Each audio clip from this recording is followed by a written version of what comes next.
ಹಸುರಿನ ಬನಸಿರಿಗೆ ಒಲಿದು ಸೌಂದರ್ಯ ಸರಸ್ವತಿ ಧರೆಗಿಳಿದು. ಇದು ಪೂರ್ತಿ ಕಾಡು ಜಮೀನಿದು. ಫಸ್ಟ್ ಭೂಮಿಗೆ ಬಂದು ನಾವೇನಾರ ಮಾಡಕ್ ಹೋದ್ರೆ ಹುಚ್ಚು ನನ್ನ ಮಗ ಅಂತ ಬೈಯರ್ ನಮ್ಮನ್ನ. ಹಾಗೆ ಈಗ ಏನಾಗಿದೆ, ಕೆಮಿಕಲ್ಸ್ ಹಾಕಿ ಭೂಮಿಗೆ ಏನಾಗಿದೆ, ಭೂಮಿ ಎಲ್ಲ ಸತ್ತೋಗಿದೆ.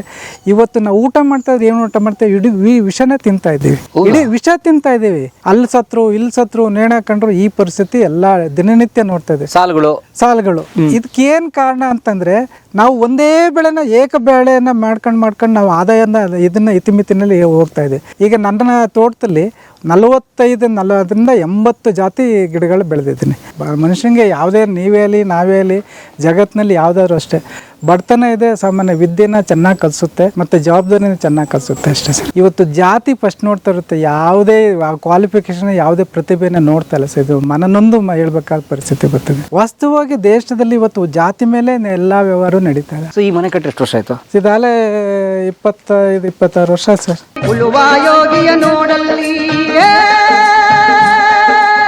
ಮೂಡಲ್ ಕುಣಿಗಲ್ ಕೆರೆ ಸ್ನೇಹಿತರೆ ನಮಸ್ಕಾರ, ಸ್ವಾಗತ ನಿಮಗೆ ಹೆಮ್ಮೆಯ ಮಂಡ್ಯ ಜಿಲ್ಲೆ ನಾಗಮಂಗಲ ತಾಲೂಕ್ ಬೆಳ್ಳೂರು ಕ್ರಾಸ್ಗೆ. ಸ್ನೇಹಿತರೆ ನೀವು ಇಲ್ಲಿ ನೋಡ್ತಾ ಇರೋದು ನಮ್ಮ ಹೆಮ್ಮೆಯ ಬೆಳ್ಳೂರು ಕ್ರಾಸು. ಈ ಕಡೆ ಮುಂದೆ ಹೋದರೆ ನೋಡಿ, ಇಲ್ಲಿ ನಮ್ಮ ಪರಮ ಪೂಜ್ಯ ಸ್ವಾಮೀಜಿಯವರು ಆದಿಚುಂಚನಗಿರಿ ಮಹಾಸಂಸ್ಥಾನ ಮಠ, ನಮ್ಮ BGS ಮೂಲ ಮಠ ಅಥವಾ ಕಾಲಭೈರೇಶ್ವರ ಸನ್ನಿಧಾನಕ್ಕೆ ಹೋಗುವಂಥ ರಸ್ತೆಯಲ್ಲಿ. ಈ ಕಡೆ ಹೋದರೆ ನಮ್ಮ ನಾಗಮಂಗಲ ತಾಲೂಕು ಬರುತ್ತೆ. ಮುಂದೆ ಹೋದರೆ Mangaluru highway, express highway, Mangaluru highway ಸ್ನೇಹಿತರೆ, ಹಾಸನ ಮಂಗಳೂರು ಬರುತ್ತೆ. ಇಲ್ಲಿ ಸ್ನೇಹಿತರೆ ನಾವು ಬಂದಿರೋಂಥದ್ದು ಈಗ ಇಲ್ಲಿ ಒಬ್ಬರು ರೈತರನ್ನ ಮಾತಾಡ್ಸೋಕ್ಕೆ ಅಂತ ಹೇಳಿ. ನಿಮಗೆ ಕ್ಲೂ ಕೊಡಬೇಕು ಅಂತಂದರೆ, ಮೋದಿಜಿ ಮೆಚ್ಚಿದ ರೈತರವರು, ಕನ್ನಡಿಗ ರೈತರು. ಎಸ್, ನಮ್ಮ ಭಾರತದ ಪ್ರಧಾನಮಂತ್ರಿಗಳು ನರೇಂದ್ರ ಮೋದಿ ಅವರೇ ಅವರನ್ನ ಬಹುವಾಗಿ ಮೆಚ್ಚಿಕೊಂಡಂತಹ ರೈತರು ನಮ್ಮ ವಿರೂಪಾಕ್ಷ ಮೂರ್ತಿ ಅವರು. ಇಲ್ಲಿ ನಮ್ಮ ನಾಗತಿಹಳ್ಳಿ ಚಂದ್ರಶೇಖರ್ ಅವರ ಊರು ನಾಗತಿಹಳ್ಳಿ ಇದೆ, ಅದರ ಹಿಂದಿನ ಊರು ತಿಟ್ನಾವಸಳ್ಳಿ ಅಂತ, ಅಲ್ಲಿರ್ತಾರೆ ಅವರು. ಅವ್ರ ತೋಟ ತುಂಬ ಅದ್ಭುತವಾಗಿ ಮಾಡಿದ್ದಾರೆ, ಅದ್ಭುತ ಕೃಷಿಕರವರು. ಪ್ರಧಾನಮಂತ್ರಿಗಳೇ ಮೆಚ್ಕೊಂಡಿದ್ದಾರೆ. ನಾವು ಹೋಗಿ ನೋಡೋಣ ಅವ್ರು ಯಾವ ರೀತಿ ಕೃಷಿ ಮಾಡ್ತಾ ಇದ್ದಾರೆ, ಹೇಗಿದೆ ಅವ್ರ ಕೃಷಿ ಪದ್ಧತಿ, ಯಾಕೆ ಅವರು ವಿಶೇಷವಾಗಿ ನಮ್ಮ ಭಾರತ ಮಟ್ಟದಲ್ಲಿ ಗುರುತಿಸ್ಕೊಂಡ್ರು ಅಂತ. ಸ್ವಾಗತ ನಿಮಗೆ ಮಂಡ್ಯ ಜಿಲ್ಲೆ ನಾಗಮಂಗಲ ತಾಲೂಕು. ಹೋಗೋಣ. ನಾಗಮಂಗಲ ಅಂದರೆ ಬೆಣ್ಣೆಗೆ ಫೇಮಸ್ಸು ಸ್ನೇಹಿತರೆ, ಬೆಣ್ಣೆಗೆ ಫೇಮಸ್ಸು. ಸೊ ಆ ಬೆಣ್ಣೆಯಂತಹ ಮನಸ್ಸಿನ ನಮ್ಮ ವಿರೂಪಾಕ್ಷ ಮೂರ್ತಿಯವ್ರನ್ನ ಭೇಟಿ ಮಾಡೋಣ. ಏನಂತೀರಾ? ವೆಲ್ಕಮ್ ಟು ಕಲಾ ಮಾಧ್ಯಮ.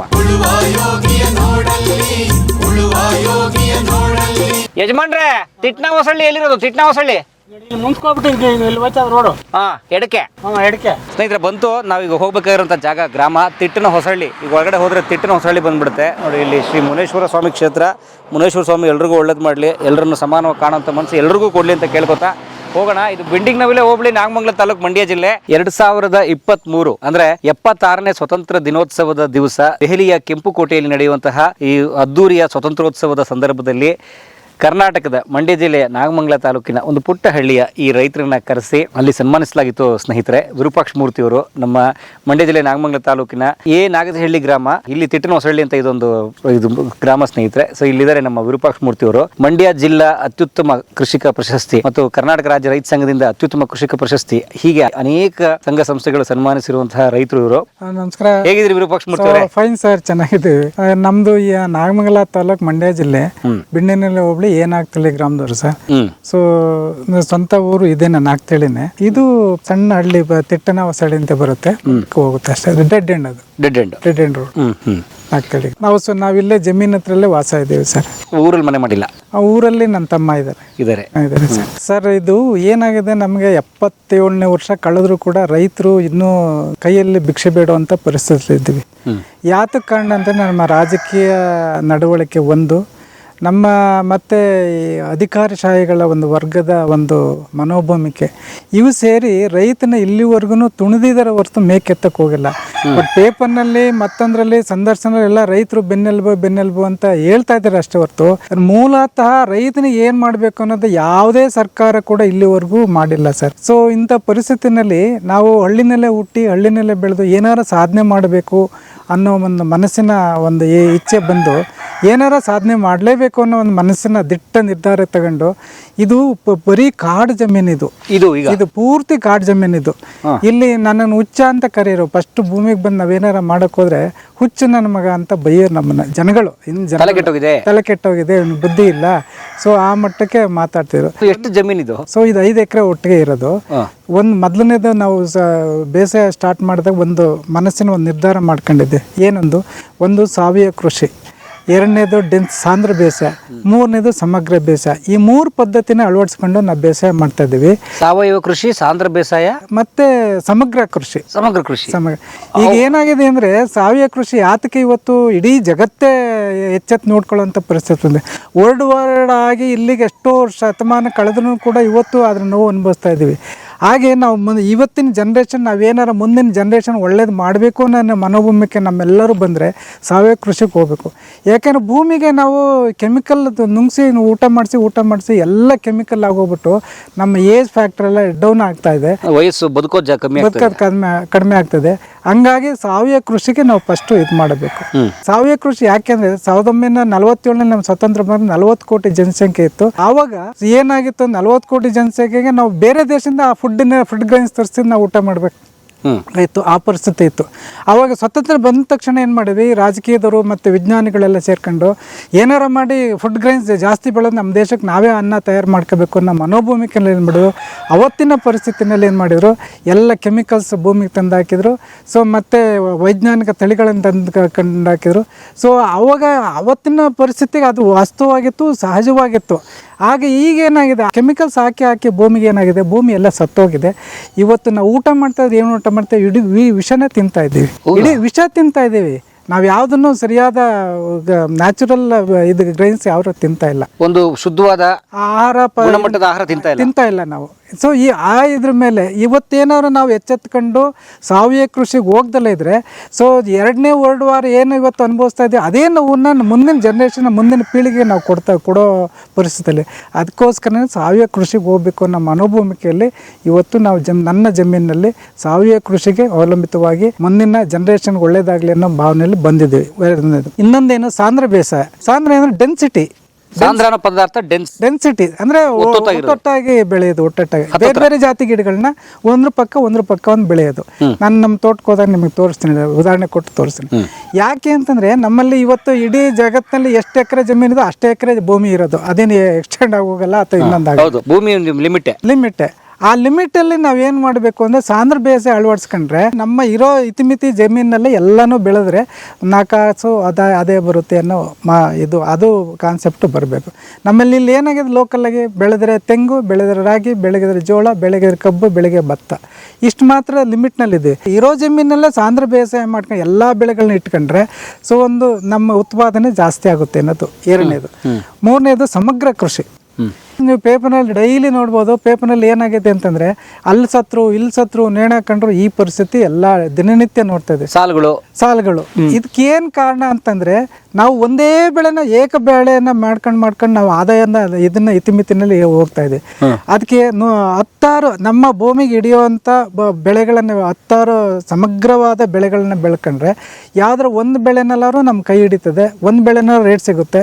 ಈಗ ರೇಟ್ ಏನಾಗುತ್ತದೆ, ಸೊ ಇವತ್ತು ರೇಟ್ ಡೌನ್ ಆಗುತ್ತೆ, ನೆಕ್ಸ್ಟ್ ಇದಾಗ್ತದೆ. ಒಂದು ಉದಾಹರಣೆ, ಟೊಮೆಟೊ ಏನು ಮಾಡ್ತಾರೆ, ಸಮಗ್ರವಾಗಿ ಬೆಳೀತಾರೆ, ಟೊಮೆಟೊನೇ ಬೆಳೆದ್ಬಿಡ್ತಾರೆ, ಎಲ್ಲರೂ ಸೇರಿ ಟೊಮೆಟೊ ಬೆಳೆದ್ಬಿಡ್ತಾರೆ, ಎಲ್ಲ ಸೇರಿ ತೆಂಗಿನ ಬೆಳೀತಾರೆ, ರೇಟ್ ಎಲ್ಲ ಆಟೋಮೆಟಿಕ್ ಡೌನ್ ಆಗ್ತದೆ, ಡಿಮ್ಯಾಂಡ್ ಕಡಿಮೆ ಆಗ್ತದೆ. ಸೊ ಹಂಗಾಗಿ ಅದಕ್ಕೇನು ಮಾಡೋದು, ಸಮಗ್ರ ಬೇಸಾಯ. ಈಗ ನನ್ನ ತೋಟದಲ್ಲಿ 45 80 ಜಾತಿ ಗಿಡಗಳು ಬೆಳೆದಿದ್ದೀನಿ. ಒಂದು ಬೆಳೆನಲ್ಲಿ ಹೋದ್ರೂ ಕೂಡ ಇನ್ನೊಂದು ಬೆಳೆನಲ್ಲಿ ನಮಗೆ 4 ಕಾಸರು ಬರ್ತದೆ, ಪೂರ್ಣ ಮಟ್ಟದ ಆದಾಯ ಬರ್ತದೆ ಇರ್ಕಟ ಒಂದಾರು ನಮ್ಮ ಕೈ ಹಿಡಿತದೆ ಅನ್ನೋ ಅಭಿಪ್ರಾಯದಲ್ಲಿ ಸಮಗ್ರ ಬೇಸಾಯ ಮಾಡ್ಕೊಂಡು ಈ 3 ಪದ್ಧತಿನ ಅಳವಡಿಸ್ಕೊಂಡು ಇದು ಮಾಡಿದ್ವಿ. ಹೀಗಾಗಿ ಕರ್ನಾಟಕ ರಾಜ್ಯ ಸರ್ಕಾರ ನನ್ನನ್ನು ಗುರುತಿಸಿ ನಾದಲ್ಲಿ 2023 ಇಸ್ವಿ ಆಗಸ್ಟ್ 15 ಕೆಂಪುಕೋಟೆಯಲ್ಲಿ ಸನ್ಮಾನ ಮಾಡಿ ವಿಶೇಷ ಅತಿಥಿಗಳಂತ ನಮ್ಮ ಕರ್ನಾಟಕ ರಾಜ್ಯದಿಂದ 2 ರೈತರನ್ನ ಕರೆಸಿದ್ರು. ಮಂಡ್ಯ ಜಿಲ್ಲೆಯಿಂದ ನನ್ನೊಬ್ಬನ, ಕಲಬುರಗಿಯಿಂದ ಇನ್ನೊಬ್ಬರನ್ನ ಕರೆಸಿದ್ರು.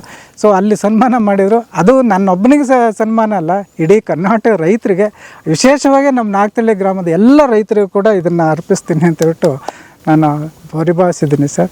ಬನ್ನಿ ಒಳಗಡೆ ಹೋಗೋಣ. ಸೊ ಇಷ್ಟು ಅದ್ಭುತವಾದ ರೈತರ ಕಥೆಯನ್ನು ಕೇಳೋಣ, ಪ್ರಾಕ್ಟಿಕಲ್ ಆಗಿ ನೋಡೋಣ. ಸೊ ಇಲ್ಲಿಗೆ ಬಂದು ಎಷ್ಟು ವರ್ಷ ಆಯ್ತು? ಇಲ್ಲಿಗೆ ಬಂದ ಅಲ್ಲೇ 28 ವರ್ಷ ಆಯ್ತು ಸರ್. 28 ಇಯರ್ಸ್ ಆಯ್ತು. 28 ವರ್ಷ ಇಲ್ಲೇ ವಾಸ ಇದ್ದೀರಿ? ಇಲ್ಲೇ ವಾಸ ಇದೆ. ತಮ್ಗೆ ವಯಸ್ಸು ಎಷ್ಟು ಕೇಳ್ಬೋದಾ? 71. ನೀವೇ ತೋಟದಲ್ಲಿ ಓಡಾಡ್ತೀರಿ? ನಾವೇ ಮಾಡ್ತೀವಿ, ಕೆಲಸ ಮಾಡ್ತೀವಿ. ಆಳುಗಳ ಜೊತೆ ಸೇರ್ಕೊಂಡು ನಾವು ಅವ್ರದ್ದು ಅರ್ಧ ಭಾಗನಾರ ಕೆಲಸ ಮಾಡ್ತೀವಿ.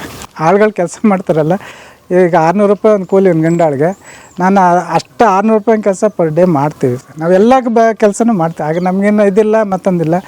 ಆಮೇಲೆ ಮನುಷ್ಯ ಹುಟ್ಟಿ ಆದಮೇಲೆ ದೇಶಕ್ಕೆ ಅಥವಾ ನಮ್ಮ ಆರೋಗ್ಯ ಚೆನ್ನಾಗಿರ್ಬೇಕು ಅನ್ನೋದ್ರೆ ಆ್ಯಕ್ಟಿವ್ ಆಗಿ ಸಾಯೋ ಕೊನೆ ಉಸಿರು ಒಂದು ಸ್ವಲ್ಪ ನಮ್ಮ ಕೈಯಲ್ಲಿ ಎಷ್ಟು ಸಾಧ್ಯತೆ ಅಷ್ಟು ಕೆಲಸ ಮಾಡಿದರೆ ದೇಶಕ್ಕೆ ನಾವೇ ಒಂದು ಸಂಪತ್ತು ಕೊಟ್ಟಂಗೆ ಆಗ್ತದೆ ಮತ್ತು ನಮ್ಮ ಆರೋಗ್ಯನೂ ಕೂಡ ಸುಧಾರಿಸುತ್ತೆ ಅಂತ ನಾವು ತಿಳ್ಕೊಂಡಿದ್ದೀನಿ ಸರ್.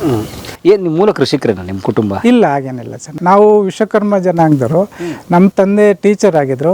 ಟೀಚರ್ ಆದ್ರೆ ಅವರು ಸ್ವಲ್ಪ ವ್ಯವಸಾಯದಲ್ಲಿ ಆಸಕ್ತಿ ಇಟ್ಟು ಒಂದು ಸ್ವಲ್ಪ ಭೂಮಿ ಇತ್ತು. ಬಟ್ ಈ ಭಾಗದವ್ರೆ? ಇಲ್ಲಿ ನಾಗ್ತಳ್ಳಿ ಗ್ರಾಮಸ್ಥರು, ಮೂಲತಃ ನಾಗ್ತಳ್ಳಿ ಗ್ರಾಮಸ್ಥರು. ಸೊ ಹಂಗಾಗಿ ನಾವು ಅಲ್ಲಿಂದ ನಮ್ಮತ್ತೆ ಆಳಪ್ಪೋಡು ಅಂತ ಇದ್ರು. ನಮಗೆ ಅವಾಗ ತೀರಾ ಬಡ್ತಾನೆ, ಒಂದು ತೋಟಕ್ಕೂ ನಮಗೆ ತೀರಾ ತೊಂದರೆ ಇತ್ತು. ಸೊ ಅಂಥ ಸಂದರ್ಭದಲ್ಲಿ ನಮ್ಮ ಆಳಪ್ಪೋಡು ಅಂತ ಇದ್ರು. ಅವರು ತೋಟದಲ್ಲಿ ಮನೇಲಿ ಕೆಲಸ ಮಾಡ್ಕೊಂಡು ಕೃಷಿಯ ಒಂದು ನಮ್ಮ ಮೈಗೂಡಿಗೆ ಬಿಡ್ತು, ನಮ್ಮ ರಕ್ತಕ್ಕೆ ಸೇರ್ಕೆ ಬಿಡ್ತು ಕೃಷಿ ಇದ್ರದ್ದು ಆ್ಯಕ್ಟಿವಿಟೀಸ್. ಹಂಗಾಗಿ ಅವ್ರ ಮೂಲಕ ಅವ್ರ ಗೈಡ್ಲೈನ್ ಪ್ರಕಾರ ನಾವು ಓದ್ವಿ. ಅದ್ರ ಜೊತೆಗೆ ನಾನು ಸ್ವಲ್ಪ ಓದೋದ್ರಲ್ಲೂ ಮುಂದಿದ್ದು. ಸೊ ನಾ IAS KS ಇವೆಲ್ಲ ಮಾಡಿದ್ವಿ. ರಿಟರ್ನ್ ಎಲ್ಲ ಪಾಸ್ ಆಯಿತು. ಬಟ್ YOCನಲ್ಲಿ ಅದಕ್ಕೆ ಕಾರಣ ಏನಂದರೆ ನಮ್ಮ ಡೆಮಾಕ್ರಸಿ ಸಿಸ್ಟಮ್ನಲ್ಲಿ ಇವತ್ತು ಜಾತಿ ಪದ್ಧತಿ ಒಂದು, ಮತ್ತು ರೆಕಮೆಂಡೇಷನ್ನು ಮತ್ತು ದುಡ್ಡು, ಈ 3 ಪದ್ಧತಿಗಳು ಸೇರಿಕೊಂಡು ಅವತ್ತಿನ ಪರಿಸ್ಥಿತಿನಲ್ಲಿ ನಾನು ರಿಟರ್ನ್ ಎಲ್ಲ ಪಾಸಾಗಿತ್ತು. IAS KS ಎಲ್ಲ ಪಾಸಾಗಿತ್ತು. HL ನಾಗೇಗೌಡರು ಇದ್ದರು ಆವಾಗ, PSC ಮೆಂಬರ್ ಆಗಿದ್ದು ನಮ್ಮ ಹೆರಗನಹಳ್ಳಿ ಅವರೇ. ಸೊ ಜಾನಪದ ಲೋಕ. ಹೌದು, ಅವರು IAS ಆಫೀಸರ್. ಅವರು KS ಮಾಡ್ಕೊಂಡು ಪ್ರಮೋಷನ್ನಲ್ಲಿ IAS ಆಗಿದ್ರು. ನಾನು ಮಾಡ್ಕೊಂಡು ಡಿಗ್ರಿ ಈವ್ನಿಂಗ್ ಕಾಲೇಜ್ ಡಿಗ್ರಿ ಮಾಡ್ಕೊಂಡಿದ್ದು. ಇಲ್ಲಿ ಮಂಡ್ಯದಲ್ಲಿ PSC ಈವ್ನಿಂಗ್ ಕಾಲೇಜ್ ಡಿಗ್ರಿ ಮಾಡ್ಕೊಂಡಿದ್ದು. ಅಲ್ಲಿ ಮಾಡ್ತಾ ಸೊ KS ಎಕ್ಸಾಮ್ ಎಲ್ಲ ತಗೊಂಡು ಪಾಸಾದೆ. ಅದು ಸೈಮಲ್ಟೇನಿಯಸ್ ಆಗಿ UPSC ಎಕ್ಸಾಮ್ ತಗೊಂಡು ಇಲ್ಲಿ ಪ್ರಿಲಿಮಿನರಿ ಅದು ಇರಲಿಲ್ಲ. ಏಜ್ ಲಿಮಿಟ್ ಇತ್ತು ಅಷ್ಟೇ, 2 ಅಟೆಂಪ್ಟ್ ಮಾತ್ರ ಇತ್ತು. ಈಗ ಪ್ರಿಲಿಮಿನರಿ ತಗೊಂಡು ಮಾಡ್ಕೊಂಡು ಮಾಡಬೇಕಾಯ್ತು. ಈಗ ಆ ಥರ ಏನಿರಲ್ಲ. ಸೊ ಡೈರೆಕ್ಟಾಗಿ ಅಪ್ಲೈ ಮಾಡ್ಕೊಂಡು UPSC ಎಕ್ಸಾಮ್ ತಗೊಂಡು ರಿಟರ್ನ್ ಪಾಸ್ ಆಯಿತು. ಬಟ್ ಅವಾಗ ಏನಾಗಿತ್ತು, ನಮ್ಮ ಸದರ್ನ್ ರೀಜನ್ಗೆ ಮಡ್ರಾಸ್ಗೆ ಹೋಗ್ಬೇಕಾಯ್ತು ಎಕ್ಸಾಮ್ಗೆ, ರಿಟರ್ನ್ ಎಕ್ಸಾಮ್ಗೆ. ಬಟ್ SM ಕೃಷ್ಣ ಅವರು ಚೀಫ್ ಮಿನಿಸ್ಟರ್ ಆದಾಗ ನಮ್ಮ ಸ್ಟೇಟ್ಗೂ ಸೆಂಟ್ರ್ ತಂದರು. ವಿಧಾನಸೌಧದಲ್ಲಿ ಬ್ಯಾಂಕೆಟ್ ಹಾಲಲ್ಲಿ ಎಕ್ಸಾಮ್ ಎಲ್ಲ ಬರೆದು ರಿಟರ್ನ್ ಪಾಸ್ ಆಯಿತು. ಬಟ್ ನಮ್ಮ ಶಕ್ತಿಗೆ ಆ ಮಟ್ಟದ ರೆಕಮೆಂಡೇಷನು ಮತ್ತೊಂದು ಮಾಡೋಕ್ಕಲ್ಲ. ಡೆಲ್ಲಿಗೆ ಹೋದ್ವಿ. ಸೊ ಓದ್ವಿ, YOCಗೆ ಹೋಯ್ತು. YOCನಲ್ಲಿ ನಾನು ಮೇಲೆ ಕೇಳೋಕ್ಕಾಗಲಿಲ್ಲ. ಅದಕ್ಕೆ ರೆಕಮೆಂಡೇಷನ್ ಇದೆಯಾ ಸರ್? ಮೆರಿಟ್ ಅಂತಾರೆ ಬರೆದ್ರೆ ಬಂದಿದೆ, ರಿಟರ್ನ್ ಪಾಸ್ ಆಗುತ್ತೆ. YOCನಲ್ಲಿ ಮೇಜರ್ ಕ್ಯಾಸ್ಟ್ ಬರುತ್ತೆ ಒಂದು. ಅಲ್ಲ, ಯಾಕೆ ಮೆರಿಟ್ ಬರಲ್ವಾ? ಅರ್ಹತೆ ಬರಲ್ವಾ? ಅರ್ಹತೆ ಬಂದರೂ ಕೂಡ ಸರ್ YOCನಲ್ಲಿ ಅವತ್ತಿನ ಪದ್ಧತಿ ಇವತ್ತು ಇದೆ. YOC ಈಗ ಎಷ್ಟೋ ತೆಗೆದಾಕಿದ್ರು. ಈಗ YOCನಲ್ಲಿ ಫಸ್ಟ್ ನಮ್ಮ ಯಾವ ಜಾತಿಯನ್ನು ನೋಡು ಅಂತ ಹೇಳ್ತಾರೆ. ಈ ಮಟ್ಟಕ್ಕೆ ಪರಿಸ್ಥಿತಿ ಇದೆ. ಸೊ ನೀವು ಯಾವ ವರ್ಷ ಬರೆದಿದ್ದು UPSC? 1983. ನಾನು ಹುಟ್ಟಿದ ವರ್ಷ UPSC ಬರಿತಾ ಇದ್ದೀರಾ ನೀವು? ಸರ್, ಮನುಷ್ಯನಿಗೆ ಯಾವುದೇ ನೀವೇ ಆಗಲಿ ನಾವೇ ಆಗಲಿ ಜಗತ್ತಿನಲ್ಲಿ ಯಾವುದಾದ್ರು ಅಷ್ಟೇ ಬಡತನ ಇದೆ. ಸಾಮಾನ್ಯ ವಿದ್ಯೆನ ಚೆನ್ನಾಗಿ ಕಲಿಸುತ್ತೆ ಮತ್ತು ಜವಾಬ್ದಾರಿನ ಚೆನ್ನಾಗಿ ಕಲಿಸುತ್ತೆ ಅಷ್ಟೇ ಸರ್. ಹಂಗಾಗಿ ನಮ್ಮ ಮನೇಲಿ ತೀರಾ ಬಡತನ. ಊಟಕ್ಕೂ ನಮಗೆ ಪರಿಸ್ಥಿತಿ ಅಂಥ ಪರಿಸ್ಥಿತಿ. ಊಟಕ್ಕೆ ಹೆಂಗಪ್ಪ, ನಮ್ಮ ತಂದೆ ಟೀಚರ್ ಆದರೂ ಕೂಡ ಒಂದು ನಮ್ಮ ತಾಯಿ ಎಲ್ಲ ನಮ್ಮನ್ನು ಸಾಕಿದ್ರು, ಕೂಲಿ ಮಾಡಿ ಎಲ್ಲ ಮಾಡಿ. ಅವತ್ತಿನ ಪರಿಸ್ಥಿತಿಯಲ್ಲಿ ನಮ್ಗೆ ಆ ಮಟ್ಟದ ಜವಾಬ್ದಾರಿ ಬಂತು ಒಂದು. ಹಿಂಗಾಗಿ ನಾವು ಆ ಮಟ್ಟಕ್ಕೆ ವಿದ್ಯೆನ ಕಲ್ತೀವಿ. ಅದು ಈವ್ನಿಂಗ್ ಕಾಲೇಜ್ ಡಿಗ್ರಿ ಮಾಡ್ಕೊಂಡು, ಯಾವುದೋ ಪ್ರೈವೇಟ್ನಲ್ಲಿ ಕೆಲಸಕ್ಕೆ ಮಾಡ್ಕೊಂಡು ಸಾಮಿಲಲ್ಲಿ ಕೆಲಸ ಸೇರಿ, ಸಾಮಿಲ್ ಟಿಂಬರು ಕೆಲಸ ಮಾಡಿ ರೈಟ್ರಾಗಿದ್ದೆ. ಸೊ ಅಲ್ಲಿ ಈವ್ನಿಂಗ್ ಕಾಲೇಜಲ್ಲಿ ವಿದ್ಯಾಭ್ಯಾಸ ಮಾಡಿ ಡಿಗ್ರಿ ಮಾಡ್ಕೊಂಡು PSC ತಗೊಂಡು KPSC ಎಕ್ಸಾಮ್ ತಗೊಂಡು ಕ್ಲಾಸ್ 1 ಕ್ಲಾಸ್ 2 2 ಇದಾಗಿತ್ತು. ನೋಡಿ ಸರ್, ಇವತ್ತು ದೇಶ ಇವತ್ತು ರಾಜಕೀಯದಲ್ಲಿ ಇನ್ನೊಂದೇ ಅಲ್ಲಿ ಇವತ್ತು ನೀವೆಲ್ಲಿ ಹೋಗ್ಬಿಟ್ಟೆ ಸರ್, ಇವತ್ತು ದುಃಖದಿಂದ ಮಾತಾಡಬೇಕಾಗ್ತದೆ. ಇವತ್ತು ಜಾತಿ ಫಸ್ಟ್ ನೋಡ್ತಾ ಇರುತ್ತೆ, ಯಾವುದೇ ಕ್ವಾಲಿಫಿಕೇಷನ್ ಯಾವುದೇ ಪ್ರತಿಭೆನ ನೋಡ್ತಾ ಇಲ್ಲ ಸರ್. ಇದು ಮನನೊಂದು ಹೇಳ್ಬೇಕಾದ ಪರಿಸ್ಥಿತಿ ಬರ್ತದೆ. ವಾಸ್ತವವಾಗಿ ದೇಶದಲ್ಲಿ ಇವತ್ತು ಜಾತಿ ಮೇಲೆ ಎಲ್ಲ ವ್ಯವಹಾರ ನಡೀತಾ ಇದೆ. ಅಷ್ಟಂತೂ ಪ್ರಾಮಾಣಿಕ ಆನೆಸ್ಟಾಗಿ ಹೇಳ್ಬೋದು. ಒಬ್ಬ ಆಫೀಸರ್ ಎಲ್ಲರ ಇದ್ದಾದರೆ ಯಾವ ಜಾತಿ ಟ್ರಾನ್ಸ್ಫರ್ನಿಂದ ಯಾವ ಜಾತಿ ಅನ್ನೋದು ಫಸ್ಟ್ ಕೇಳ್ತಾರೆ. ನಾನು ಇನ್ಫ್ಯಾಕ್ಟ್ಗೆ ಅನುಭವಿಸಿದ್ದೀನಿ. ನಾನು ಯಾವುದೋ ಒಂದು ಇದಕ್ಕೆ SM ಕೃಷ್ಣ ಅವರು ಇದ್ರ ಚೀಫ್ ಮಿನಿಸ್ಟರ್ ಆಗಿದ್ದಾಗ ಡಾಕ್ಟ್ರದ್ದು ಇಂಟರ್ವ್ಯೂ ಬಂತು. ಅವ್ರಿಗೆ ಫಾರಿನಲ್ಲಿದ್ದಾರೆ. ಸೊ ನಾವು ಕೇಳುತ್ತೆ ಯಾವ ಜಾತಿ, ಅವರು ಬ್ರಾಹ್ಮಣರು ಅಂದಾಗಲೇ ಉಸಿರು ಹೊಂಟೋಯ್ತು. ಅದೇ ಇದನ್ನು ಅದು ಫಾರಿನ್ಗೆ ಹೋಗಿ ಸೇರ್ಕೊಂಡು ಇವಾಗ ಸರ್ವಿಸ್ ಮಾಡ್ತಿದ್ರೆ ಇನ್ನೇನು ರಿಟೈರ್ಡ್ ಆಗೋ ಸ್ಟೇಜಿಗೆ ಬಂದಿದ್ದಾರೆ. ಈ ಮಟ್ಟದ ನಮ್ಮ ದೇಶದ ಚಿಂತನೆಗಳಿದ್ದಾವೆ. ನಮ್ಮೆಲ್ಲರ ಮನೋಭೂಮಿಕೆನೂ ಕೂಡ ಜಾತಿ ಬಿಟ್ಟು ಆ ಹೊರಗೆ ಬಂದಿಲ್ಲ ಸರ್, ಅದನ್ನು ಬಂದಿಲ್ಲ. ಬಟ್ ನಾವು ಇನ್ನು ಚಂದ್ರಲೋಕಕ್ಕೆ ಹೋಗೋದು, ಮಂಗಳ ಗ್ರಹಕ್ಕೆ ಹೋಗೋ ಮಾತಾಡ್ತೀವಿ. ಮಾತಾಡುವ ಸರ್. ಇವತ್ತು ಆನೆಸ್ಟಾಗಿ ಹೇಳಿ ಸರ್, ನನ್ನ ಮುಂದೆ ಬೇಕಾದ್ರೆ ಯಾರೋ ಬಂದು ಚಾಲೆಂಜ್ ಮಾಡಲಿ ಸರ್. ಜಾತಿ ಯಾವುದೇ ವಿಚಾರ ಬಂದರೂ ಕೂಡ ಜಾತಿಯವ್ರನ್ನ ಫಸ್ಟು ಯಾವ ಕ್ಯಾಸ್ಟ್ ಅಂತ ಕ್ವಶನ್ ಬರುತ್ತೆ. ಸ್ವತಂತ್ರ ಬಂದಿದೆ ನಿಜ, 78 ವರ್ಷ ರೀಚ್ ಆಗ್ತಾ ಇದ್ದೀವಿ. ಬಟ್ ನಿಜವಾದ ಸ್ವಾತಂತ್ರ್ಯ ಖಂಡಿತವಲ್ಲೂ ಬಂದಿಲ್ಲ ಸರ್. ಈ ಮಾನಸಿಕ ಸಂಕೋಲೆಗಳನ್ನು ಬಿಡಿಸ್ಕೊಳಕ್ಕಾಗಿಲ್ಲ. ಎಲ್ಲ ಪ್ರಬುದ್ಧ ಒಳ್ಳೆ ಚಿಂತಕರನ್ನು ಹೋಗಿ ಮನ ಬಿಚ್ಚಿ ಮಾತಾಡಿ ಅವ್ರು ಎಷ್ಟು ಮನನೊಂದು ಮಾತಾಡ್ತಾರೆ ಅನ್ನೋದನ್ನ ನೀವೇ ಅನುಭವಿಸ್ಬೇಕು. ಈಗ ನಮ್ಮಂಥವ್ರು ಬೇಕಾದಷ್ಟು ಜನ ಇಂಟ್ರೂ ಮಾಡ್ತೀರಾ. ಸೊ ವಾಸ್ತವ ಬದುಕಿನಲ್ಲಿ ಒಂದು ಸಾರಿ ಯೋಚನೆ ಮಾಡಿ ಅವ್ನು ಮಾತಾಡಿಸಿ ಅವಾಗ ನಿಮಗೆ ಗೊತ್ತಾಗುತ್ತೆ. ಸೊ ಆ ಥರ ನಿಮ್ಮದು ವೈಭವ ಹೊರಟೋಯ್ತು 83. ಆಮೇಲೆ ಸೈಮೆಂಟೇನಿಯಸ್ FDC SDC KPSC ಎಕ್ಸಾಮ್ ತಗೊಂಡಿದ್ದೆ. ಸೊ FDC ಪಾಸ್ ಆಯಿತು. ಸೊ RTOನಲ್ಲಿ ಕೆಲಸ ಸೇರ್ಕೊಂಡ್ವಿ. RTOನಲ್ಲಿ ಕೆಲಸ ಸೇರ್ಕೊಂಡ್ವಿ. ಅಲ್ಲೂ 30 ವರ್ಷ ಸರ್ವಿಸ್ ಮಾಡಿದ್ವಿ. ಇನ್ನೂ 4 ವರ್ಷ ಇತ್ತು. VRS ತಗೊಂಡು ಮನೆ ಬಂದು. ಯಾಕೆ ಅಂದರೆ ಅಲ್ಲಿ ಇಲಾಖೆಯಲ್ಲಿ ಕೆಲವು ಪರಿಸ್ಥಿತಿಗಳು ನಮಗೆ ಹೊಂದಾಣಿಕೆ ಬರಲಿಲ್ಲ, ಮಾನಸಿಕ ಹೊಂದಾಣಿಕೆ ಬರಲಿಲ್ಲ. ಸೊ ಹಂಗಾಗಿ VRS ತಗೊಂಡು ಬಂದು ನಾವು ಮಾಡಿದ್ದ ಜಮೀನಲ್ಲೇ ಏನಾದ್ರು ಸಾಧನೆ ಮಾಡಬೇಕು ಅಂತ ಬಂದ್ವಿ. ಆ ಇಲಾಖೆಯಲ್ಲಿ ಎಷ್ಟೇ ಶ್ರಮಪಟ್ಟು ದುಡ್ಡು ಬರ್ತಿತ್ತು ಅಷ್ಟೇ ಹೊರ್ತು ಇನ್ನೇನು ಬರ್ತಿರಲಿಲ್ಲ. ಇಲ್ಲಿ ಒಳ್ಳೆ ಜನ, ಸರ್ಕಾರ ಮತ್ತು ನನ್ನ ಪ್ರತಿಭೆನ, ನನ್ನ ಶ್ರಮನ ಗುರುತಿಸಿದೆ. ಅದು ನಮಗೆ ಮಾನಸಿಕ ತುಂಬ ಹೆಮ್ಮೆ ತಂದು ತರಿಸಿದೆ ಸರ್. ಇಷ್ಟಂತೂ ಆನೆಸ್ಟ್ ಆಗಿ ಹೇಳಿದೆ. ಸೊ ಏನು ಕೆಲಸ ಮಾಡ್ತೀರಿ RTOದಲ್ಲಿ? ಕ್ಲರ್ಕ್ ಆಗಿದ್ವಿ. ಆಮೇಲೆ ಪ್ರಮೋಷನ್ ಸಿಕ್ಕ ಆಫೀಸ್ ಸೂಪರ್ಡೆಂಟ್ ಆಗಿದ್ವಿ. ಬಟ್ ತುಂಬ ದುಡ್ಡು ಬರೋ ಜಾಗ. ಹೌದು, ದುಡ್ಡು ನಾವಂತೂ ಅದು ಮಾಡ್ತಿರಲಿಲ್ಲ, ಆನೆಸ್ಟ್ ಆಗಿದ್ವಿ. ಈಗ ನೀವು RTOದಲ್ಲಿದ್ದರೆ ಶುದ್ಧ ಹಸ್ತರು ಅಂತ ಹೇಳ್ತೀರಿ. ಹೌದು. ಜನ ಕೇಳ್ತೀರಿ 5 ಎಕರೆ ಜಾಗ ಹೆಂಗೆ ಬಂತು? ಸರ್ಕಾರದ ಉಳುವನೆ ಭೂಮಿ ಒಡೆ ಅಂತ ದೇವರಾಜ ಅರಸವರಪೇಟೆಯಲ್ಲಿ ಭೂ ಸುಧಾರಣೆ ಲ್ಯಾಂಡ್ ರಿಫಾರ್ಮ್ ತಂದ್ವಿ. ಆ ಟೈಮಲ್ಲಿ ನಾವು ನಮ್ಮ ಆಳಪ್ಪ ನಮಗೆ ಒಂದು ಅಂಗೈಯಾಗಲ ಜಮೀನಿರಲ್ಲ. ಸೊ ಹಂಗಾಗಿ ಇಲ್ಲಿ ಅವರ ಒಂದು ಸಹಕಾರದಿಂದ ಇದೆಲ್ಲ ಜಮೀನು ಮಾಡ್ಕೊಂಡು ಸರ್ಕಾರದಿಂದ ಪಡ್ಕೊಂಡಿದ್ವಿ ಸರ್. ಸೊ ಈ 5 ಎಕರೆ ನಿಮ್ಮ ಇದೆ ಸಂಬಳ ದುಡ್ಡು ಇತ್ಯಾದಿ? ಇಲ್ಲ ಸರ್, ಸರ್ಕಾರದಿಂದ ಕೊಟ್ಟಿರೋದು. ಅದೇ ಉಳುವನೆ ಭೂಮಿ ಒಡೆಯುವ ಭೂ ಸುಧಾರಣೆ ಕಾಯ್ದೆಯಲ್ಲಿ ನಮ್ಮ ಈ ಜಮೀನ ಪಡ್ಕೊಂಡು ಅದೇ 74ರಲ್ಲಿ. ಮತ್ತು ಸಂಬಳ ಏನು ಮಾಡಿದ್ರಿ? ಸಂಬಳ ಖರ್ಚು ಸಂಸಾರ ತೋಗಿಸ್ಕೊಂಡು ಹೋಗ್ಬೇಕಲ್ಲ ಸರ್. ಓಕೆ. ಸಂಬಳ ಅಲ್ಲಿದಲ್ಲಿ ಸರ್ ಹೋಯ್ತು? ಅಲ್ಲೇ ಸರ್. ಬನ್ನಿ ಮನೆ ಒಳಗಡೆ ನೋಡೋಣ. ಬನ್ನಿ ಬನ್ನಿ. ಸೊ ಈ ಮನೆ ಕಟ್ಟಿ ಎಷ್ಟು ವರ್ಷ ಆಯಿತು? ಇದಾಲೆ 25-26 ವರ್ಷ ಸರ್. ಸೊ ನಿಂಬೆಹಣ್ಣಿನ ಸ್ವಾಗತನಾ? ಏನು ನಿಂಬೆಹಣ್ಣು ಕೊಟ್ಟು ಸ್ವಾಗತ ಮಾಡ್ಬಿಟ್ರಲ್ಲ ಸರ್? ನಿಂಬೆಹಣ್ಣು ಅಂದರೆ ಅದು ಗೆಸ್ಟ್ಗಳಿಗೆ ಕೊಡುವಂಥ ಪದ್ಧತಿ ಇದು. ಹೌದ್ರಾ? ಬನ್ನಿ. ಓಕೆ.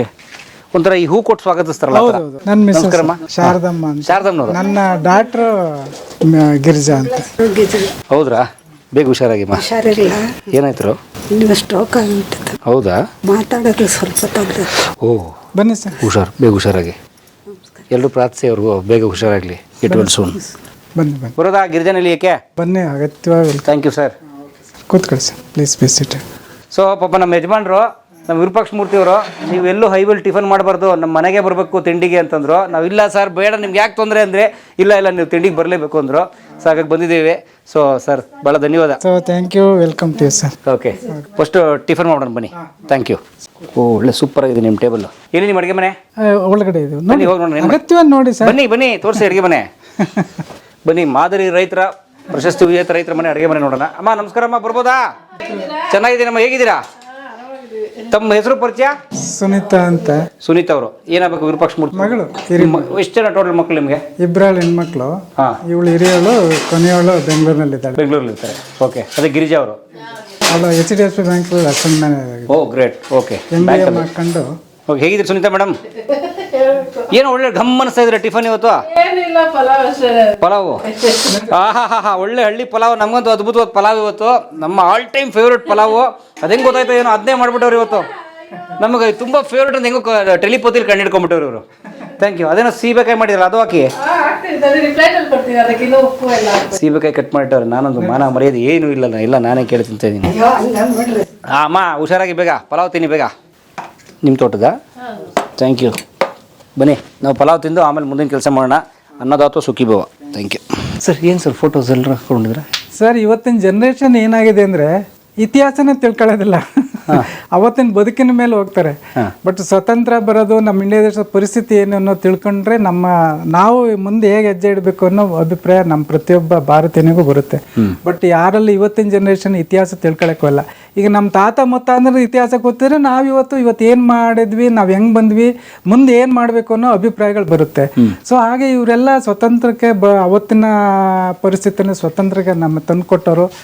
ಸೊ ಕೆಲವೆಲ್ಲ ಅವತ್ತಿನ ಪರಿಸ್ಥಿತಿನಲ್ಲೇ ಭೂ ಸುಧಾರಣೆ, ಮತ್ತೊಂದು ಇನ್ನೊಂದು ಬ್ಯಾಂಕ್ ನ್ಯಾಷನಲೈಸೇಷನ್ ಇಂಥವನ್ನೆಲ್ಲ ಮಾಡಿ ನಮ್ಮ ದೇಶಕ್ಕೆ ಒಂದು ನಿಜವಾದ ಡೆಮಾಕ್ರೆಟಿಕ್ ಪ್ರಜಾಪ್ರಭುತ್ವ ಅನ್ನೋದಕ್ಕೆ ಒಂದು ಅರ್ಥ ಕಲ್ಪಿಸಿದಂಥ ಜನ.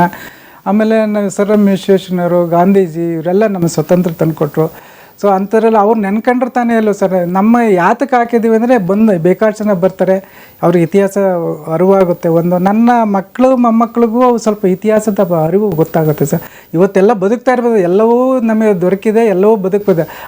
ಇವತ್ತೆಲ್ಲ ನಮಗೆ ಇದನ್ನ ಶಕ್ತಿ ಕೊಟ್ಟರು ಯಾರು ಅನ್ನೋದಕ್ಕೆ ಮೂಲತಃ ಇವ್ರನ್ನ ನಾವು ತಿಳ್ಕೊಳ್ಳೋವಂಥ ಕರ್ತವ್ಯ ಇದೆ ಸರ್. ಅದರಿಂದ ಇದನ್ನು ನಾವು ಮನೆಯಲ್ಲೇ ಹಾಕ್ಕೊಂಡು ಇವತ್ತು ಅವ್ರನ್ನ ನೆನಪಿನಲ್ಲೇ ಕಳೀತೀವಿ ಸರ್ ದಿನಗಳನ್ನು. ಇವ್ರು ಸರ್ ಇಂದಿರಾ ಗಾಂಧಿ ಅವ್ರನ್ನ ವೈಯಕ್ತಿಕವಾಗಿ ರಾಜಕೀಯ ಇದನ್ನು ಬಿಟ್ಟಾಕ್ಬಿಡಿ, ರಾಜಕೀಯ ಅವೆಲ್ಲ ಬೇಡಿ. ಬಟ್ ಸ್ವತಂತ್ರ ಬಂದಾಗ ನಮ್ಮ ದೇಶದಲ್ಲಿ ಏನೂ ಇಲ್ಲಲೇ ಅಂತ ಸಂದರ್ಭದಲ್ಲಿ ಸೊ ಯಾವುದೂ ಇದಿಲ್ಲ, ಅವತ್ತಿನ ಊಟ ಮಾಡೋಕ್ಕೂ ಪರಿಸ್ಥಿತಿ ಇತ್ತು. ಆದರೆ ಆ ಎಮ್ಮ ದಿಟ್ಟ ನಿರ್ಧಾರ ತಗೊಂಡು ಕೆಲವೆಲ್ಲ ರಿಫಾರ್ಮ್ಸ್ ತುಂಬ ಜನಗಳಿಗೆ ಅನುಕೂಲ ಆಗುತ್ತೆ. ಬ್ಯಾಂಕ್ ನ್ಯಾಷನಲೈಸ್ ಮಾಡಿದ್ರೆ ಸರ್, ಲ್ಯಾಂಡ್ ರಿಫಾರ್ಮ್ಸ್ ಆ್ಯಕ್ಟ್ ತಂದ್ರೆ ಸರ್, ಮತ್ತು ಇದನ್ನು ಆಟಮ್ ಎನರ್ಜಿ ಬಗ್ಗೆ ತಂದ್ರೆ, ಮತ್ತು ಹೊರದೇಶಕ್ಕೆಲ್ಲ ಇಂಡಿಯಾ ದೇಶ ಅಂದರೆ ಏನು ಅನ್ನೋದು ಹೊರದೇಶಕ್ಕೆಲ್ಲ ನಮ್ಮ ಎಮ್ಮ ತಿಳಿಸ್ಕೊಟ್ರು. ಅದರಿಂದ ಆ ಎಮ್ಮನ್ನು ನಾವು ಗೌರವಿಸ್ಬೇಕಾದ್ರೆ ನಮ್ಮ ಧರ್ಮದ. ಇವತ್ತಿನ ರಾಜಕೀಯ ದೃಷ್ಟಿಯಿಂದ ಯಾರೂ ಯೋಚನೆ ಮಾಡೋದು ಬೇಡಿ. ಅವತ್ತಿನ ದೇಶದ ದಿನಮಾನದ ಭಾರತ ದೇಶದ ಪರಿಸ್ಥಿತಿ ಯೋಚನೆ ಮಾಡಿದಾಗ ದಿಟ್ಟ ನಿರ್ಧಾರ ತಗೊಂಡು ನಮ್ಮ ದೇಶಕ್ಕೆ ತುಂಬ ರಿಫಾರ್ಮ್ಸ್ ತಂದು ಕಾಮನ್ ಪೀಪಲ್ ಏನು ದೊರಕಬೇಕೋ ಅದನ್ನು ಎಲ್ಲ ತಂದಿದ್ದಾರೆ. ಅದನ್ನು ನಾವು ನೆನ್ಕೊಳ್ಬೇಕಾದ ನಮ್ಮ ಕರ್ತವ್ಯ ಇದೆ ಸರ್. ಬಹುಶಃ ನೀವು ಕೃತಜ್ಞತಾ ಭಾವಕ್ಕೆ ಹಾಕೊಂಡಿದ್ದೀರಿ. ನಿಮ್ಗೆ ಜಮೀನು ಬಂತಲ್ಲ 5 ಎಕರೆ. ಜಮೀನು ಒಂದೇ ಅಲ್ಲ ಸರ್, ನಾಟ್ ಓನ್ಲಿ ನನ್ನ ಸ್ವಂತಕ್ಕೆ ಅಂತಲ್ಲ, ಭೂ ಸುಧಾರಣೆ ತಂದವರು. ಭೂ ಸುಧಾರಣೆ ತಂದ್ರು ನನ್ನಂತರ ಎಷ್ಟು 1000 ಜನ ಭೂಮಿ ಹೊತ್ತು ಹೊಂದಿದ್ದಾರೆ ಸರ್. ನನ್ನೊಬ್ಬನಿಗೂ ಸ್ವಾರ್ಥ ಬಿಟ್ಬಿಡಿ, ಇದು ಇಡೀ ದೇಶದಲ್ಲಿ ಭೂಮಿ ಇಲ್ಲ. ಈಗ ಹಿಂದಿನ ಕಾಲದಲ್ಲಿ ಏನೋ 100 ಎಕರೆ 300 ಎಕರೆ 200 ಎಕರೆ ಆ ಥರ ಉತ್ಕೊಂಡು ನಾವು ಜಮೀನಲ್ಲಿ ನಾವು ಕೂಲಿ ಮಾಡಿ ಜೀವನ ಮಾಡಬೇಕಂತ ಪರಿಸ್ಥಿತಿ ಇತ್ತು. ಜಮೀನ್ದಾರಿ ಪದ್ಧತಿ. ಜಮೀನ್ದಾರಿ ಪದ್ಧತಿ. ಇವತ್ತು ಈ ಎಮ್ಮ ಲ್ಯಾಂಡ್ ರಿಫಾರ್ಮ್ಸ್ ತಂದ್ರೆ ಉಳುವನೆಗೆ ಭೂಮಿ ತಂದ್ರು. ಅದರಲ್ಲೂ ದೇವರಾಜ್ ಅರಸು ಚೀಫ್ ಮಿನಿಸ್ಟರ್ ಕಾಲದಲ್ಲಿ ಅದನ್ನೆಲ್ಲ ಆಕ್ಟ್ ಇಂಪ್ಲಿಮೆಂಟ್ ಮಾಡಿ ಎಲ್ಲ ತಂದ್ರು. ಬ್ಯಾಂಕ್ ಎಲ್ಲ ಪ್ರೈವೇಟೈಸೇಷನ್ ಇತ್ತು, ಅವ್ರು ಆಡಿದ್ದೇ ದರ್ಬಾರ್ ಇತ್ತು. ಸೊ ಇದೆಲ್ಲ ಬ್ಯಾಂಕ್ನ ನ್ಯಾಷನಲೈಸ್ ಮಾಡಿದ್ರು. ಮತ್ತೆ ಮಿಲಿಟರಿನೆಲ್ಲ ತಂದ್ರು. ಮತ್ತೆ ಸೈನ್ಸ್ಟಿಫಿಕ್ ಆಗಿ ತುಂಬಾನೇ ತಂದ್ರು. ಅದರಲ್ಲೂ ನಮ್ಮ ಸ್ಟೇಟ್ಗೆ ತುಂಬ ಫ್ಯಾಕ್ಟ್ರೀಸ್ಗಳನ್ನು HAL, BML, BEL ಇಂಥ ಫ್ಯಾಕ್ಟ್ರಿನೆಲ್ಲ ನಮ್ಮ ಕರ್ನಾಟಕಕ್ಕೆ ತಂದರು. ಅದನ್ನು ನಾವು ನೆನ್ಕೊಳ್ಬೇಕಾದ್ರೆ ನಮ್ಮ ಕರ್ತವ್ಯನೂ ಕೂಡ ಇದೆ ಸರ್. ಮತ್ತು ಕೆಲವರು ಹೇಳ್ತಾರೆ ಅವರೆಲ್ಲ ಏನು ಮಾಡಿಲ್ಲ, ಇವಾಗ ನಾವು ಶುರು ಮಾಡ್ತಾ ಇದೀವಿ ಅಂತ ಅಲ್ಲ ಸರ್. ಅವತ್ತಿನ ಮಟ್ಟದಲ್ಲಿ ಕೂಲಿ ಮಟ್ಟದಲ್ಲಿ ಕೆಲಸ ಮಾಡ್ತಾರೆ. ಅವತ್ತು ಶಾಲೆಗಳೇ ಇರಲ್ಲ, ಕೂಲಿ ಮಟ್ಟ ಪ್ರೈವೇಟ್ನವ್ರು ಯಾರೋ ಮೇಸ್ಟ್ರು ಇದು ಮಾಡೋರು, ಸಂಬಳ ತಗೊಳ್ಳೋರು ಹೋಗೋರು. ಬಟ್ ಇಡೀ ದೇಶಕ್ಕೆ ಪ್ರೈಮರಿ ಸ್ಕೂಲಿಂದ ಹಿಡಿದು ಕಾಲೇಜ್ ಮಟ್ಟಕ್ಕೆ ಉನ್ನತ ವಿದ್ಯಾಭ್ಯಾಸಗಳನ್ನ ಅದನ್ನೆಲ್ಲ ತಂದರೆ ಮನೆಯಲ್ಲ ಸರ್. ಅದನ್ನ ನೆನ್ಕೋಬೇಕಲ್ವ. ಇವತ್ತೆಲ್ಲ ಈಗ ಏನಾಗಿದೆ ಅಂದರೆ ನಮ್ಮ ಮನೇಲಿ ಎಲ್ಲ ಅಡುಗೆ ಸಾಮಾನು ಗ್ರೈನ್ಸು ಮತ್ತೊಂದು ತರಕಾರಿ ಎಲ್ಲ ಇದ್ದು ಅಡುಗೆ ಮಾಡೋಕ್ಕೆ ನಾವು ಮಾಡ್ತೀವಿ ಅನ್ನೋದು ಇದು ಬೇಡಿ ಸರ್. ಅವತ್ತು ದೇಶ ಯಾವ ಪರಿಸ್ಥಿತಿ ಬತ್ತು, ಏನೂ ಇರಲಿಲ್ಲ ದೇಶದಲ್ಲಿ. ಅವತ್ತು ಎಲ್ಲನೂ ಸರ್ವ ಸಮತೋಲನವಾಗಿ ಎಲ್ಲ ಅಭಿವೃದ್ಧಿ ಮಾಡಿದಂಥ ಈ ಧೈರ್ಯವಂತ ಪ್ರೈಮ್ ಮಿನಿಸ್ಟ್ರು ಅಂತ ನಾನು ಇವತ್ತು ಹೇಳ್ಬೋದು. ಇವರೆಲ್ಲ ಇವತ್ತೆಲ್ಲ ಮನೇಲಿದೆ, ನಾನು ಮಾಡ್ತೀನಿ ಅಂತ ಇವತ್ತು ಜಮ್ಮೆ ಕೊಟ್ಕೊಳ್ಳೋ ರಾಜಕೀಯ ಪಕ್ಷಗಳು ಅದೆಲ್ಲ ಲೆಕ್ಕ. ಅವತ್ತಿನ ಭಾರತ ದೇಶದಲ್ಲಿ ಪರಿಸ್ಥಿತಿ ಏನಿತ್ತು ಅನ್ನೋದನ್ನು ಅವತ್ತಿನ ಮಟ್ಟಿಗೆ ಏನು ಮಾಡಿದರು. ಇವತ್ತು ಯಾವ್ದಾದ್ರು ಹೊಸ ಡ್ಯಾಮ್ಗಳು ಕಟ್ಟಿದ್ದಾರೆ ಸರ್? ಯಾವ್ದಾದ್ರು ಒಂದೇ ಒಂದು ಡ್ಯಾಮ್ ಕಟ್ಟಿದ್ದಾರೆ? ಇಂದಿರಾ ಗಾಂಧಿ ಕಾಲದಲ್ಲಿ ಅಲ್ಲಿವರೆಗೆ ಸ್ವತಂತ್ರ ಬಂದ 10 ವರ್ಷದಲ್ಲಿ ಏನು ನೆಹರು ಕಾಲದಲ್ಲಿ ಯಾವಾಗ ಏನು ಪ್ಲಾನ್ ಮಾಡಿದ್ರು ಆ ಡ್ಯಾಮ್ಗಳೇ ಇವತ್ತು ಇರೋದು. ಈ ಇತ್ತೀಚಿನ ತುಂಗಭದ್ರಾ ಡ್ಯಾಮು ಎಲ್ಲರೂ ಸ್ವತಂತ್ರ ಇಂಡಿಪೆಂಡೆನ್ಸ್ ನೆಹರು ಟೈಮಲ್ಲಿ ಕಟ್ಟಿದ್ದು ಎಲ್ಲ ಆ ಪೀರಿಯಡ್ನೆಲ್ಲ ಇದೆ. ಇವತ್ತೆಲ್ಲ ಏನು ಮಾಡ್ತಾ ಇದ್ದಾರೆ ಗೊತ್ತಾ ಸರ್? ಯಾವುದೋ ಪುತ್ಥಳಿ ಅನಾವರಣ ಮಾಡ್ಕೊಳ್ಳೋದು, ಇನ್ನೊಂದು ಮಾಡ್ಕೊಳ್ಳೋದು ಮಾಡಿದರು. ಸೊ ಅವತ್ತಿನ ಕಾಲದಲ್ಲಿ ದೇಶಕ್ಕೆ ಏನು ಬೇಕೋ ಅದು ಮಾಡಬೇಕಲ್ಲ ಸರ್. ಅವತ್ತು ಮಾಡಿದಾರಲ್ಲ. ಅದು ಹೇಳ್ತಾರೆ ಬೇಕು ಪುತ್ಥಳಿಗಳು ಬೇಕು ನಮಗೆ ಜಗತ್ ಸರ್. ಮನೇಲಿ ಊಟಕ್ಕೆ ಗತಿಲ್ಲ, ನೀವು ಪೂಜೆ ಮಾಡ್ಕೊಳ್ಳೋ ಅವಶ್ಯಕತೆ ಏನಿದೆ ಸರ್? ಇವತ್ತು ಫಸ್ಟ್ ಎಷ್ಟು ಜನ ಇಂಡಿಯಾ ದೇಶದಲ್ಲಿ ರೈತರು ಮತ್ತೊಬ್ಬರು ಬಡವರು ಏನು ಮಾಡ್ತಾರೆ, ಊಟಕ್ಕೆ ಏನು ಪರಿಸ್ಥಿತಿ ಇದೆ ಅದನ್ನು ಫಸ್ಟು ಬಗೆಹರಿಸಿ ಆಮೇಲೆ ಇದು ಮಾಡಿ. ಈಗ ಫಾರಿನಲ್ಲಿ ಪ್ರತಿಯೊಂದು ಮನೇಲಿ 10 ಕಾರ್ ಇದ್ದಾವೆ ಸರ್.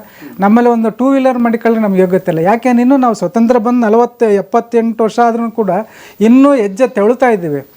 ಮತ್ತೆ ಹೇಳ್ತಾರೆ ಇಲ್ಲ ನಾವು ದೊಡ್ಡವರಾಗ್ಬಿಟ್ವಿ, ವಿಶ್ವಕ್ಕೆ ಟಾಪಲ್ಲಿ ಇದ್ದೀವಿ, GDP ಅಷ್ಟು ಮಾಡಿಬಿಟ್ವಿ ಅಂತ ಹೇಳ್ತಿರ್ತಾರೆ. ಇಲ್ಲಿ ಬನ್ನಿ ಪ್ರಾಕ್ಟಿಕಲ್ ನೋಡಿ ಸರ್, ಹಳ್ಳಿ ಕಡೆ ಬಂದು. ಮತ್ತೆ ಅಂಕಿಅಂಶ ಲೆಕ್ಕಾಚಾರ ಫೋಟೋ ಪೇಪರ್ ಇಲ್ಲ, ಅವೆಲ್ಲ ಬೋಗಸು. ಬಂದು ಪ್ರಾಕ್ಟಿಕಲ್ ಆಗಿ ಬಂದು ನೋಡ್ಲಿ. ಈಗ ಅದು ಒಂದು ಉದಾಹರಣೆ ನಿಮಗೆ ಸೂಕ್ಷ್ಮ ಕೊಡ್ತೀನಿ. ಸೊ ಇವತ್ತು ನಮ್ಮ ಸ್ಟೇಟ್ನಲ್ಲಿ 80 ಲಕ್ಷ ಜನ BPL ಕಾರ್ಡ್ ಇದಾವೆ. ಇಲ್ಲಿನ ಕರ್ನಾಟಕ ರಾಜ್ಯ ಒಂದರಲ್ಲೇ 80 ಲಕ್ಷ ಜನ BPL ಕಾರ್ಡ್ ಇದೆ. ಅಂದ್ರೆ ನಮ್ಮ ಔಟ್ ಆಫ್ 7 crores ಪಾಪ್ಯುಲೇಷನ್ ಅಲ್ಲಿ. ಹಾಗಾದ್ರೆ ಏನಾಯ್ತು ಸರ್? ಹಂಗಾರೆ ಬರ್ತಾನೆ ಹೋಗೇ ಬಿಟ್ಟಿದ್ದತ್ತಾ? ಗೌರ್ಮೆಂಟ್ ಟೈಮ್ ಎಲ್ಲ ತಾನೇ ಈಗ BPL ಕಾರ್ಡ್ ಇದು ಮಾಡಿ ಅವ್ರಿಗೆಲ್ಲ ಫ್ರೀ ಅಕ್ಕಿ ಅಂತ ಕೊಡೋದು. ಹೆಂಗೆ ಸರ್ ಬಡತನ ಎಲ್ಲೋಗಿದೆ? ಅವರೇ ಹೇಳ್ತಾರೆ ದೇಶ ವಿಶ್ವಕ್ಕೆ ಟಾಪ್ ಬಂದಿದೆ, ಇನ್ನೊಂದಿದೆ ಅಂತ. ಎಲ್ಲೋಗಿದೆ ಸರ್ ಈಗ? ಬಟ್ ಕಾಮನ್ ಮ್ಯಾನ್ ಹಂಗೆ ಇದ್ದಾನೆ, ಹಾಗೆ ಇದ್ದಾನೆ, ಇನ್ನೂ ತೆವಳ್ತಾ ಇದ್ದಾನೆ. ಅವನ ಸರಿಯಾದ ಶಕ್ತಿಗಳು ಬಂದಿಲ್ಲ ಅವನಿಗೆ. ಇದಕ್ಕೆ ಏನು ಅಂದರೆ ರಾಜಕೀಯ ಬದ್ಧತೆಗಳೇ ಸರಿ ಇಲ್ಲ ಮೊದಲನೇದಾಗಿ. ಎಲ್ಲ ಪೇಪರ್ನಲ್ಲಿ ಟಿ ವಿ ಮಾಧ್ಯಮಗಳಲ್ಲಿ ಮತ್ತೊಂದರಲ್ಲಿ ಇದರಲ್ಲಿ ದೊಡ್ಡದಾಗಿ ಅಂಕಿಅಂಶಗಳು ಮತ್ತೊಂದು ಬರ್ಬೋದು. ಪ್ರಾಕ್ಟಿಕಲಾಗಿ ಹೋದಾಗ ಪ್ರತಿ ಹಳ್ಳಿಗೆ ಹೋಗಿ ಸೊ ಯಾರು ಎಂಜಾಯ್ ಮಾಡ್ತಾರೆ ಸರ್ಕಾರ ಸವಲತ್ತುಗಳನ್ನ ಅವರೇ ಮಾಡ್ತಾ ಇರೋದು. ಕಾಮನ್ ಪೀಪಲ್ ಯಾರಿಗೆ ತಲುಪಬೇಕೋ ಮೂಲತಃ ತಲುಪ್ತಾ ಇಲ್ಲ. ಈಗ ಇತ್ತೀಚಿನ ಬೆಳವಣಿಗೆಯಲ್ಲಿ ಸ್ವಲ್ಪ ಬದಲಾವಣೆ ಆಗಿದೆ, ತಲುಪ್ತಾ ಇದೆ. ಆವಾಗ 10% ಸಿಗ್ತಲ್ಲ. ರಾಜೀವ್ ಗಾಂಧಿ ಅವ್ರ ಕಾಲದಲ್ಲಿ ಸರ್ಕಾರದ ಯೋಜನೆಗಳು ಲಾಸ್ಟಿಗೆ ಬರೋದ್ರಲ್ಲಿ 10% ಕೂಡ ತಲುಪ್ತಿರಲಿಲ್ಲ. ₹1 ಬರೋದು. ಈಗ ಸ್ವಲ್ಪ ಎಲ್ಲ ಬದಲಾವಣೆ ಆಗಿದೆ. ಇತ್ತೀಚಿನ ಇದರ ದಿನಮಾನಗಳ ಸರ್ಕಾರ ಸ್ವಲ್ಪ ಅನುಕೂಲ ಮಾಡಿಕೊಡ್ತಾ ಇದೆ, ತಲುಪ್ತಾ ಇದೆ. ಬಟ್ ಆದ್ರೂ ಕೂಡ ಒಂದಂತೂ ಪ್ರಾಮಾಣಿಕ ಆನೆಸ್ಟ್ ಹೇಳ್ಬೋದು ಸರ್, ಎಲ್ಲ ಇಯರ್ ಪ್ಲ್ಯಾನ್ಗಳು, ಎಲ್ಲ 5 ಇಯರ್ ಪ್ಲ್ಯಾನ್ಗಳು ಎಲ್ಲಿಂದ ಸ್ಟಾರ್ಟ್ ಆಗ್ತದೆ ಸರ್? ಇಲ್ಲಿಂದ ಸಿಟಿಯಿಂದ ಸ್ಟಾರ್ಟ್ ಆಗಿ ಕೊನೆಗೆ ಹಳ್ಳಿಗೆ ಬರ್ತಾರೆ. ಎಲ್ಲ ಪಂಚವಾರ್ಷಿಕ ಯೋಜನೆಗಳು, ಎಲ್ಲ ಯೋಜನೆಗಳು ಅಷ್ಟೇ, ಈ ಆನ್ಯುವಲ್ ಪ್ಲ್ಯಾನ್ ಅಷ್ಟೇ, ಎಲ್ಲ ಅಷ್ಟೇ. ಸಿಟಿಲಿ ಡೆಲ್ಲಿ, ಬೆಂಗಳೂರು, ಮೈಸೂರು, ಮಡ್ರಾಸ್ ಇಂಥ ಕಡೆನೇ ಫಸ್ಟ್ ಸ್ಟಾರ್ಟ್ ಮಾಡ್ತಾನೆ. ಆ ಸಿಟಿಗೆ ಎಲ್ಲ ಪ್ಲ್ಯಾನ್ಗಳು ಕೋಟ್ಯಾಂತರ ರೂಪಾಯಿ ದುಡ್ಡನ್ನ ಹಣ ಸುರಿತಾರೆ.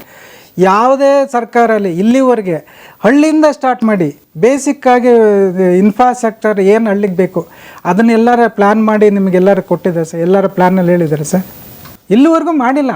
ಹಂಗಾಗಿ ದೇಶ ನಮ್ಮ ಹಳ್ಳಿ ಕಡೆ ಹಿಂಗೆ ಇನ್ನು ಕಾಮನ್ ಪೀಪಲ್ ಇನ್ನೂ ಸಫರ್ ಪಡ್ತಾನೆ. ಸರ್ಕಾರದ ಯೋಜನೆಗಳನ್ನು ಹಳ್ಳಿಯಿಂದ ಸ್ಟಾರ್ಟ್ ಆಗಿ ಡೆಲ್ಲಿ ತಲುಪಬೇಕು. ಹಂಗೆ ಆ ಪ್ಲ್ಯಾನ್ ಮಾಡಿದ್ರೆ ಮಾತ್ರ ಇಂಡಿಯಾ ದೇಶ. ಗಾಂಧೀಜಿ ಕಂಡ ಕನಸು ರಾಮರಾಜ್ಯ ಆಗ ಸಾಧ್ಯ ಇದೆ ಹೊರತು ಅಲ್ಲಿವರೆಗೂ ಸಾಧ್ಯ ಇಲ್ಲ ಸರ್.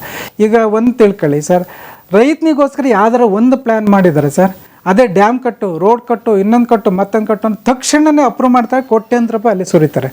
ಅದೇ ಒಬ್ಬ ಹಳ್ಳಿಗೆ, ಒಬ್ಬ ರೈತನಿಗೆ ಅವ್ನು ಬೇಸಿಕ್ಕಾಗಿ ಏನು ಬೇಕು, ಹಣ ಬೇಕು, ಮತ್ತು ಅವ್ನ ಭೂಮಿಗೆ ಏನು ಬೇಕು, ಇನ್ನೊಂದು ಬೇಕು, ಅವ್ನ ಪಶುಪಾಲನೆ, ಆರೋಗ್ಯ, ಇಂಥದ್ರ ಬಗ್ಗೆ ಬೇಸಿಕ್ಕಾಗಿ ಯಾವ್ದಾರು ಪ್ಲ್ಯಾನ್ ಮಾಡಿ ಇಲ್ಲಿವರೆಗೂ ಇದು ಮಾಡಿದ್ದಾರೆ ಸರ್.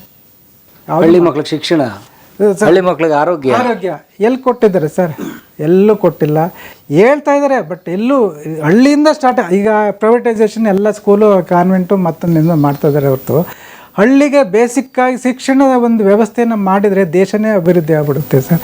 ಶಿಕ್ಷಣ ವ್ಯವಸ್ಥೆ ಏನಾಗಿದೆ, ಎಲ್ಲ ಇರೋರಿಗೋಸ್ಕರನೇ ಅವ್ರು ಲಕ್ಷಾಂತರ ರೂಪಾಯಿ ಕೊಟ್ಟು, ಡೊನೇಷನ್ ಕೊಟ್ಟು, ಮತ್ತೊಂದು ಕೊಟ್ಟು ದೇಶನ ಅವರು ಆ ವರ್ಗದ ಜನನೇ ಮುಂದಕ್ಕೆ ಹೋಗ್ತಾರೆ ಹೊರತು ನಿಜವಾದ ಬೋರೇಗೌಡನ ಮಗ ಎಲ್ಲಿ ತಲುಪೋಕ್ಕೆ ಸಾಧ್ಯ ಇದೆ ಸರ್? ಗೌರ್ಮೆಂಟ್ ಸ್ಕೂಲಲ್ಲಿ ಹೋಗ್ತಾರೆ, ಅದನ್ನು ರೆಕಗ್ನೈಸ್ ಮಾಡೋರಿಲ್ಲ, ಮಕ್ಕಳನ್ನ ಗುರ್ಸೋರಿಲ್ಲ, ಆ ಮಟ್ಟಕ್ಕೆ ಹೋಗಿ ತಲುಪೋಕ್ಕಿಲ್ಲ. ಯಾರು ಅಧಿಕಾರಶಾಹಿಗಳು ಅಂಥವ್ರ ಮಕ್ಕಳೇ ರಾಜಕೀಯ ಮಕ್ಕಳೇ ಮೇಲ್ಮಟ್ಟಕ್ಕೆ ಹೋಗ್ತಾರೆ. ಇದು ನಮ್ಮ ವ್ಯವಸ್ಥೆ, ಏನು ಮಾಡೋಕ್ಕಿಲ್ಲ. ಬನ್ನಿ, ಇದೆಲ್ಲ ಏನು ಸರ್ ಪ್ರಶಸ್ತಿಗಳು ಹೇಳಿ ಸರ್? ಇದು ಮಂಡ್ಯ ಜಿಲ್ಲೆಯವ್ರು ಕೊಟ್ಟಿರೋದು ಸರ್. ಮಂಡ್ಯ ಜಿಲ್ಲೆ ಉತ್ತಮ ರೈತ ಅಂತ ಬಿಟ್ಟು ಕೃಷಿಕ ಪ್ರಶಸ್ತಿ ಕೊಟ್ಟಿದ್ದಾರೆ. 2021-22 ಸಾಲಲ್ಲಿ ಬಂದಿದೆ ಸರ್. ಇದು ಶ್ರೀರಂಗಪಟ್ಟಣ ದಸರಾ ಮೂಮೆಂಟಲ್ಲಿ ಕೊಟ್ಟಿರೋದು. ಸೊ ಇದೆಲ್ಲ 70ನೇ ಸ್ವಾತಂತ್ರ್ಯ ದಿನಾಚರಣೆಗೋಸ್ಕರ ನಾಮಂಗಲ ತಾಲೂಕಿನಲ್ಲಿ ಇದು ಮಾಡಿರೋದು ಸರ್. ಇದು ವಿಜಯ ಕರ್ನಾಟಕದ ಜಿಲ್ಲಾ ಕೃಷಿ ಪ್ರಶಸ್ತಿ ಕೊಟ್ಟಿರೋದು ಸರ್, ವಿಜಯ ಕರ್ನಾಟಕದವರು. ಇದು ಪ್ರೈಮ್ ಮಿನಿಸ್ಟರ್ ಕರೆಸಿ ಸನ್ಮಾನ ಮಾಡಿದ ಕೊಟ್ಟಂತ ಇದೇ ಫೋಟೋದು. ಇದು ನೋಡಿ ದೆಹಲಿನಲ್ಲಿ ನಮ್ಮ 76ನೇ ಸ್ವಾತಂತ್ರ್ಯೋತ್ಸವದ ಸಂದರ್ಭದಲ್ಲಿ ತೆಗೆದಿರುವಂಥ ಫೋಟೋ. ಇವರು ತೋಮರ್ ಮತ್ತೆ ಕರಂದ್ಲಾಜೆ, ಶೋಭಾ ಕರಂದ್ಲಾಜೆ, ಅಗ್ರಿಕಲ್ಚರ್ ಮಿನಿಸ್ಟರ್ ತೋಮರ್ ಮತ್ತೆ ಇವರು ಮಿನಿಸ್ಟರ್ ಆಗಿದ್ರಲ್ಲ ಸರ್, ಶೋಭಾ ಕರಂದ್ಲಾಜೆ. ನೀವೆಲ್ಲಿದ್ದೀರಾ ಇದರಲ್ಲಿ? ಇಲ್ಲಿದ್ದೀನಿ, ಇಲ್ಲಿ ಶೋಭಾ ಅವ್ರ ಪಕ್ಕನೇ ಇದ್ದೀರಾ. ಕಂಗ್ರ್ಯಾಚುಲೇಷನ್ಸ್. ಮೋದಿ ಜೊತೆ ಫೋಟೋ ಇಲ್ಲ ನಿಮ್ದು? ಅಲ್ಲಿ ಒಂದಿದೆ, ಅದು ಪಾಸಲ್ಲಿ ಕೊಟ್ಟಿರೋದು. ಇಲ್ಲಿದ್ದೇನೆ ನೋಡಿ, ಇಲ್ಲಿದೆ ministry of defence, Shri NH Virupaksha Murthy and spouse at the independence day ceremony. Okay, great. ಇವೆಲ್ಲ ಕನ್ನಡ ರಾಜ್ಯೋತ್ಸವ ಕೊಟ್ಟಿರೋದು ಸರ್. ಮತ್ತೆ ಇದು ಕದಬಳ್ಳಿ ನಮ್ಮ ಮಂಡಲ ಪಂಚಾಯತ್ ಅವರು ಸನ್ಮಾನ ಮಾಡಿ ಕೊಟ್ಟಿರೋದು ಸರ್. ಕದಬಳ್ಳಿ ಅಂತ ಒಂದು ಗ್ರಾಮ ಬರುತ್ತೆ, ಕದಬಳ್ಳಿ ಸಂತೆ ಫೇಮಸ್ಸು. ಹೌದು. Very nice. ಕೈ ಕೆಸರಾದರೆ ಬಾಯಿ ಮೊಸರೆಂಬ ಹಿರಿಯರ ಅನುಭವ ಸತ್ಯ.